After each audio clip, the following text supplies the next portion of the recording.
I'm Julie and this is Spend Less Craft and All. Now if you're watching this video, you're probably like me and you want to reduce your stash, your scrapbooking stash, and get some crafting done. So let's take that journey together. Now in my last video I mentioned that I was going to do another 100-page spending freeze, and in this video I thought I'd share with you the little tweaks and fine-tuning of my rules, just to give you an idea. And you'll find that a lot of them are very personal to me, so obviously on your journey you'll need to make your own rules based on your own stash and your own style. Okay, rule number one of my spending freeze is obviously I will spend zero money on scrapbooking supplies until I have completed at least 100 pages. I don't mean printing of photos in that money. I'm allowed to print as many photos as I want to, but I won't be spending any money on supplies, and I'll tell you at the end how I nearly came unstuck with that straight away. Rule number two for me is that I want my pages to be 100% complete before I can tick them off. And the reason that I've included that is because in my last spending freeze I was a bit lazy at times. I had pages that perhaps I hadn't written the date, or there was a little bit of journaling and I hadn't finished, but I'd still ticked them off and moved on. I've got two of these work in progress folders, and there was quite a bit in here that I did clean out earlier, or last year now in 2019, and moved on from. So I don't want to be in that position again where I've got to sort of backtrack and look up dates and all that sort of thing. So I want my pages 100% complete. And I have had to make a little exception to that, and again that will come up at the end. My other thing about these folders, they also have a lot of sort of older page kits, half finished pages, things like that in them. I am going to include those. In my last spending freeze they weren't included, and so they sat here and didn't get done. So if I include a page from here, it's still, I'll show you different. So you can see here, there's some papers, there's some photos all ready to go. That's still, I've kind of this time around said to myself, well that's still my stash. So using that up is still using up my stash, and that will hopefully inspire me. This one's a lot thicker, the other one I'm going to finish with. So hopefully that will inspire me to get some of those pages done. So those half finished pages and page kits will be counted as part of my spending freeze.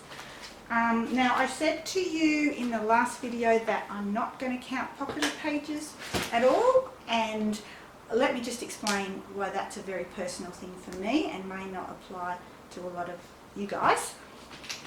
This is the album that I've been working on, my New Caledonia cruise, and this here you can see that's my pocketed page. There's literally just this one little card down here, and it's really just, you know, a sixth of a page and some little scrappy bits. The other side, it's literally just photos. So that's why I'm not including pocketed pages. Obviously if you're someone that that's your style, you use a lot more product, of course you can count them. That's just a personal choice for me. Another thing that I've decided is that I'm only going to include up to 30 pages that have got a white cardstock background. And the reason that I've decided that is one of these babies, there's 60 in there. I would count that generally as a basic supply, so I can just very well easily see myself getting to the end of this 100-page spending freeze, having used all 60 of them. This I've only just opened recently, and buying that straight away. Which is fine, but I really want to challenge myself to use other papers or whatever as well and get through that. So that's what I said, only maximum of 30 of these can be used towards my 100 pages. Again, very personal to me. Okay, so in my last spending freeze I did count other non-scrapbook page things towards my challenge. So for example, just recently I made these little gift card holders. They'll be going to my niece and nephew when we see them. We didn't get to see them at Christmas time, and they used a fair bit of product by the time there's, you know, and I did a few others. So I thought that all together will count as one page. Last scrapbooking freeze, I'm pretty sure I made this, so that probably would have counted as one page. So it's just, I'll just play it by ear as I go along and see how much product I use, and yeah, it will count towards perhaps one page. I probably am not going to do cards this time. I think last time I made 2 cards equal 1 page, but my reasoning for that is I've got a whole separate stash of card bases ready to go that I'm not even looking at when I think scrapbooking supplies, and I tend to use my stamps. I tend to use very small scrappy bits of paper, so I'm thinking they're not really making that much of an impact on the actual scrapbooking stash.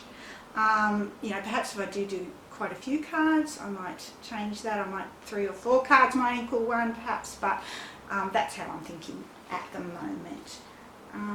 Okay, now my other one last little rule I've given myself is I have a silhouette machine and I have some credit sitting there at the store which I bought last year. The way I've decided to deal with that is if I really want to cut a shape straight away that I don't already own in my huge library of shapes, I am allowed to buy a shape to be used immediately. I certainly won't be going, there's a sale, what's in my wish list, and grab all that, and I won't allow myself to repurchase any more credit for the duration of 2020, for the whole low spend year. That's how I've decided to deal with that. Regarding other crafts, I won't be spending any money on any craft whatsoever until I finish my 100-page freeze. After that, I'm thinking if I absolutely essentially need an item for something I'll be doing straight away, I might consider purchasing that. But other than that, there won't be any spending on any craft whatsoever. Okay, now how I came unstuck. Nearly came unstuck at the very beginning. I was pretty confident going in that I had all the, the basic supplies that I needed, including adhesives. It turned out, I think my son had used my dimensional glue on an architecture project for uni. The bottle's nearly empty, it's quite thick. Now I would generally use my dimensional glue for gluing things like wood veneers and anything with a little bit of substance. I use it for making my fake enamel dots. So my first thought was, it's not actually 2020 yet, maybe I can just quickly nip out and buy that and that'll get me going. But I felt like that wasn't really true to the challenge. So what I've done, I'm using tacky glue now to glue things down, and sadly, yes, I am going to have a pile of pages sitting there waiting for some dimensional glue just to finish my little fake enamel dots. That's what I've decided to do. Okay, so that's all my rules around my 100-page spending freeze. Once I'm finished, depending how I go, I'll still be in a low spend year, and I'll probably tweak those rules when I get there, depending on how my stash is looking. Yeah, so good luck with your journey. Feel free to share how you're going here, or perhaps hopefully we'll get the Facebook group going a little bit again, and I'll talk to you guys soon. Bye bye.